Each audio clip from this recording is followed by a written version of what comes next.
It's that time of the month again where Hypergriff personally visits me in the basement and usually throws me a bone with the single objective to 100% their update. But this time, it's an entire buffet. Arknights Endfield 1.2 at a glance seemed nothing crazy, but I was kinda wrong. The story continues with the ongoing crisis of good hot Chinese lady versus bad hot Japanese lady, and that guy who badly wants to be like Aizen. After some brief dialogues I absolutely didn't read, we move on to the first new map of this update, called California. Because of the piss. I wish I was joking, but that's literally the new substance we're gonna use later to make G-Fuel energy drinks. And that brings me to the sponsor of this video, my imagination.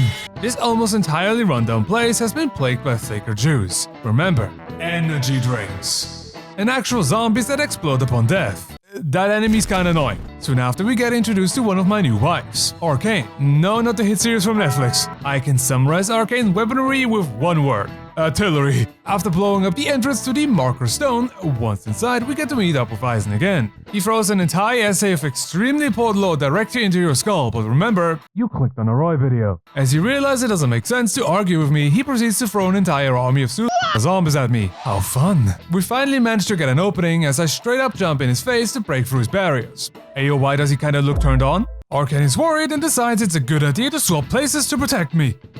Thanks. While we were jerking off at the Marker Stone, the rest of Wuling is going to hell. Yep, looks normal to me.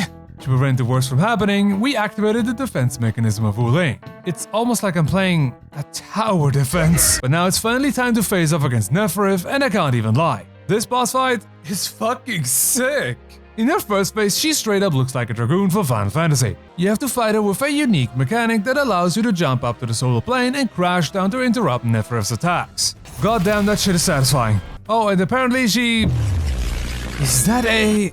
So she left me no other choice than kicking her in the face really hard and make her turn into a Mac fucking Skyrim. In the second phase, you fight against Neferif's full-on dragon form, where she typically yells your eardrums out, puts you in a time chamber and stabs you with a giant needle. Or summon a massive meteor? As the fight comes to an end, she rises to the sky just to get Uno reverse carded. Yeah, not so funny anymore, huh? The story then goes on with my wife Fangyi having a little midlife crisis as she randomly decides to also sacrifice herself cause she thinks she can't further bother us with her problems, but I'm not having that shit and rush to save her. And that was the story of 1.2, a emotional rollercoaster that's completely irrelevant to the 87 objectives that were waiting for me. Now we're getting to the fun part. Endfield 1.2 features 2 new maps for us to fully explore. Or so I thought. We got Cal, and the later edition called Test Area. Very creative. Which, funnily enough, was the experience I was most excited for besides the story. But they edged me until the 15th May when it finally dropped. More on that later. Before we can even start our treasure hoarding over there, we got Wuling to take care of. Again. Yes, after the battle concluded, we get access to 2 new small little areas around Wuling. Thanks for ruining my previous 100% status. Now that people think I'm a LARPer. During the story, there's a moment you're in a hospital of some sort with Fangyi, and that's where I spotted this. It was lying there, mocking me because I couldn't pick it up.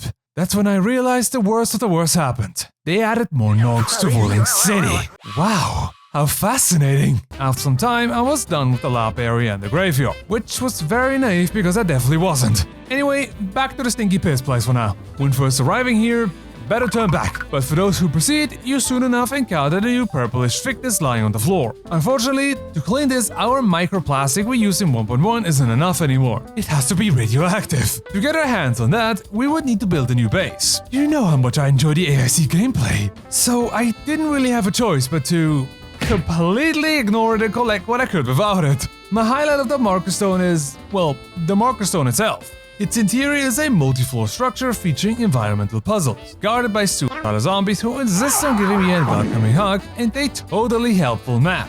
Oh, how extraordinarily thrilling! The fuck? Energy drinks wasn't the only thing holding me back during this grind. It was also the fact that some chests were completely locked behind the side quests. What? You didn't really expect me to also read those? My escape key never felt this pleasure before. Or how important do you think is a side quest where you help out in the kitchen? Next on the list was finally the base building, and guys, can we make a deal here? Yes, I did use blueprints to build my Walmart, but you gotta give me some credits for actually learning and using the newer mechanics. That's all you're gonna get from me. Now I was able to 100% the map at long last. As expected, there's also a few things you can buy to upgrade your base and increase your regional level. Obviously, done all of that as well, but that made me realize something. Something that has been hiding in the dark. 379. So I checked my profile and saw this number. And it felt insanely odd. Like it's not supposed to be. I panicked. My instincts were practically shouting at me. But there was no way I forgot a single node on the entire map. It's right here, sitting on a bench, waiting. Edge Space Salvage. We got 2 more zones, and it's still the same. Yeah, with all missions and chests, that's an hour of mindless playing. I mean, wow! The anticipation is so immense! Ready to do some chores? I am. Version 1.2 actually has a good amount of events. Some of them were instantly completed due to how good I am at this game. Others require me to literally AFK for a week. And there's a space event. I know I'm at fault here, but damn, it sounded way too good to be true. A space exploration event? Like actually flying around with our ship? That would be so amazing. It's a photograph event. On a cool side note, there was also like a little collab of Arknights. Phase 1 practically finished itself.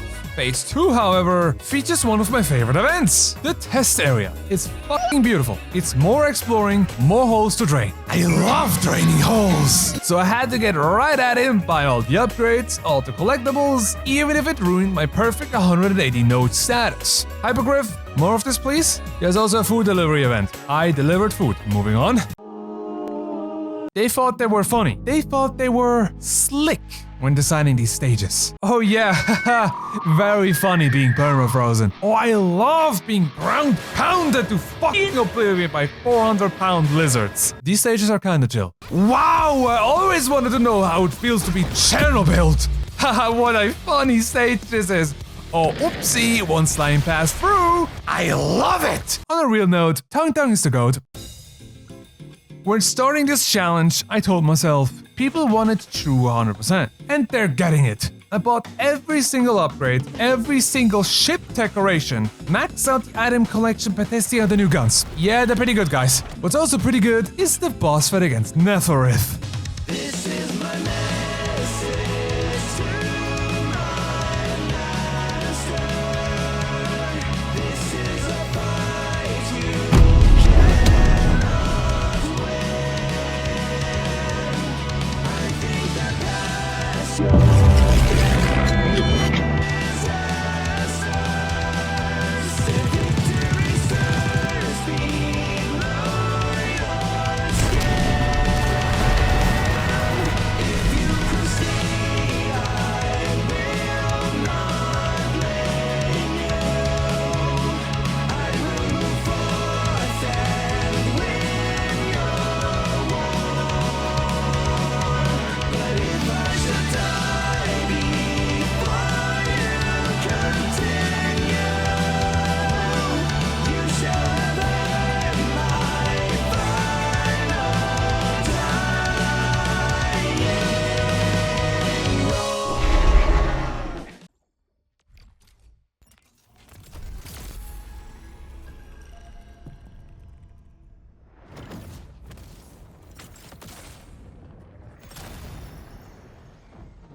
worth every brain cell I lost.